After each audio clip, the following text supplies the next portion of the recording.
Well, there are quite a few symbolic changes going to take place. Various flags being brought down, both in Brussels and in UK institutions in terms of the European EU flags coming down. And so there's a symbolic transition which I think will be absorbed both on the EU side as well in the UK side.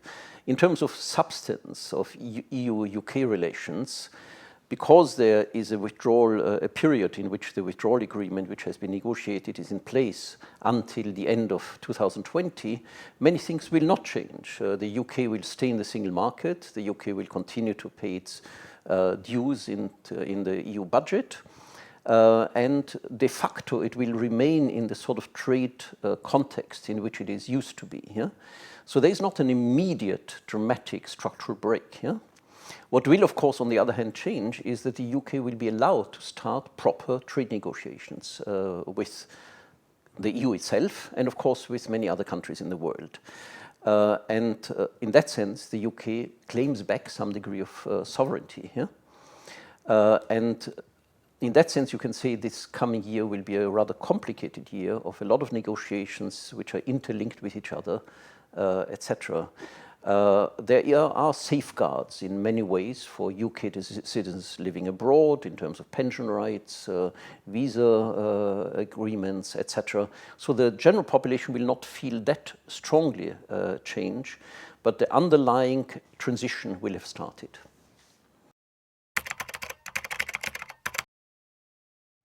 So during the year of 2020, complex negotiations will start. And I think the declarations by the UK government was that it will give priority to negotiations with the EU. More lately, there was a bit of a spat with the US, while initially one thought everything could take place in parallel, negotiations with the US, but with many other countries like the Commonwealth countries, which played quite a big propagandistic role in the debate over the last 2 years. But there is a general pragmatic recognition that the most important negotiations will be with the EU. And the levels and the areas in which negotiations will have to take place are very manifold and complicated. Yeah? Different sectors will have different interests which they will postulate, and the government has to deal with the linkages of these many-sided complex relationships by different sectors, etc.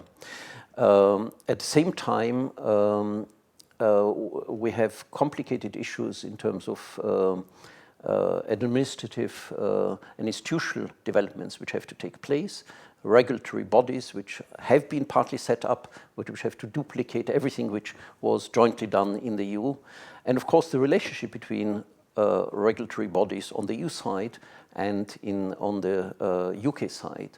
So the big main issue is the issue of regulatory divergence or regulatory alignment, which is probably the core issue on which negotiations will take place. Well, the issue which has already raised a lot of concern on the EU side is the so-called level playing field, that the EU is worried about a sort of offshore Singapore in a sense, with very low regulatory levels of regulatory control, a low tax base, weakening of state aid rules, lower level of environmental and labor standards. And this will be a very important issue for the EU side as to negotiate that the UK adheres to levels which have been reached through many years of negotiations within the EU. Yeah?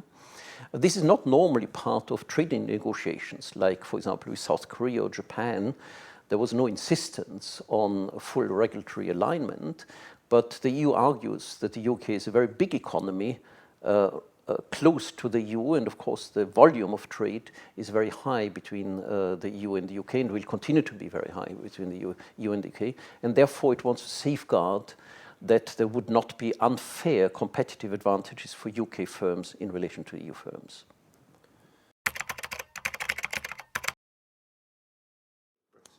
So this is a very complicated area, and it has not been fully worked out, although there are many migration experts in the UK. So the main issue, I think, like in most advanced countries, is that migration flows are double peaked.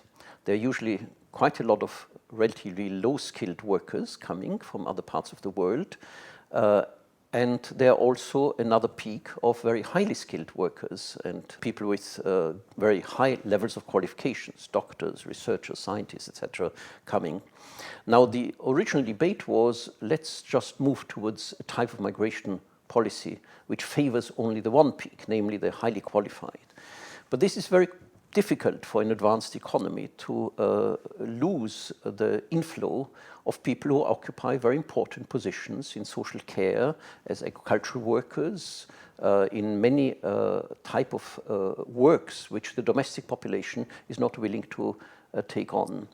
So in spite of the rhetoric which says we are moving towards a fully Canada-style migration policy regime, it is very likely that from a pragmatic point of view, that one will recognize one is both relying on some inflow of unskilled workers and highly skilled workers. On the other hand, on the high-skilled side, the UK is very likely to suffer, at least for a certain time. We can see that already now in terms of the attractiveness of UK universities, both for faculty and students, because not having the full entry to the full EU research and educational market reduces the attractiveness of the UK. And of course, EU students will now, in the longer run, be charged like third country students, which triples more or less their fees. And it will not be automatic that they would have the possibility after their studies to gain some work experience in the UK market. So I think there will be some costs involved in that. All these costs can be compensated by further supports which might be given, participation in all the research programs of the EU and in educational and scientific exchange. But these compensating schemes will cost quite a lot, and we'll have to try to mimic what existed before Brexit. Of course, during negotiations, also within the EU, countries will have different interests in terms of long-term relationship with the UK. Some countries will have narrowly economically defined interests. Other countries think about the Baltics or other Eastern European countries will have particularly prominent foreign policy and security issues. So I think the UK will have will probably use that as an important asset in the negotiations, because I think everybody recognizes that the UK was a very important partner in security areas and also with its long diplomatic and foreign relations experience in forming and shaping EU foreign policy and security policy in the past. On the other hand, I do believe that these two issues might work in parallel and might not be that easily connected. I think on foreign and security policy, I think there will continue to be quite strong bilateral relationships, both with the big players like France, Germany, and also within the context of NATO, which will shape the security cooperation and arrangements between the UK and European powers.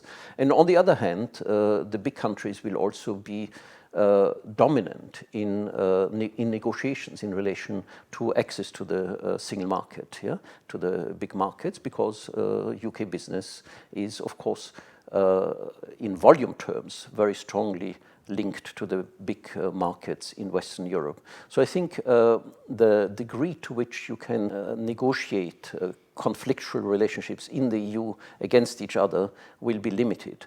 On the other hand, there were some interesting ideas like moving towards foreign and security arrangements which go beyond the EU framework, like setting up an EU Security Council, which I think Macron was propagating, and I personally think this would be a very good idea to develop a sort of European-wide context in which relationships to the neighborhood, but also in relationship to Asia, to China, to the Middle East, to Russia, can be negotiated in a cooperative context.